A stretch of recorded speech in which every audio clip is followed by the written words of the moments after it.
Capsule explicative, les 5 grands régimes.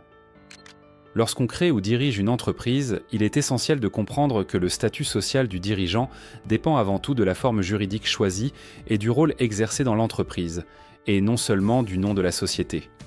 Ce statut détermine le mode de calcul des cotisations, l'organisme de rattachement et le niveau de protection sociale. Dans le cas de l'entreprise individuelle, la règle est simple.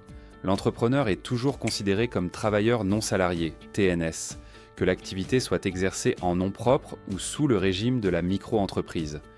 Les cotisations sont recouvrées par l'URSSAF et la protection santé est gérée par le régime général. Il n'est pas possible d'être assimilé salarié dans ce cadre.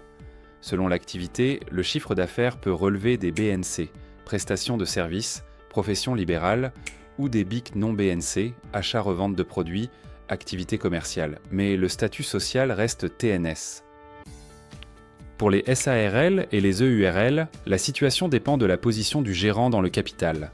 Gérant majoritaire, plus de la moitié des parts, est égal TNS. Gérant minoritaire ou égalitaire est égal assimilé salarié et rattaché au régime général. Les SAS et SASU fonctionnent différemment.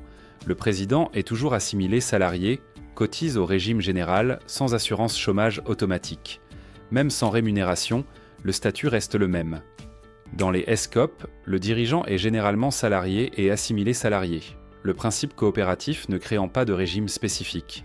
Certaines formes comme la SNC conduisent au statut de TNS pour les associés exploitants.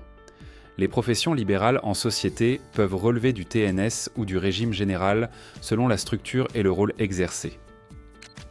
En résumé, le statut social et le régime dépendent de la forme juridique, du rôle exercé et parfois de la répartition du capital.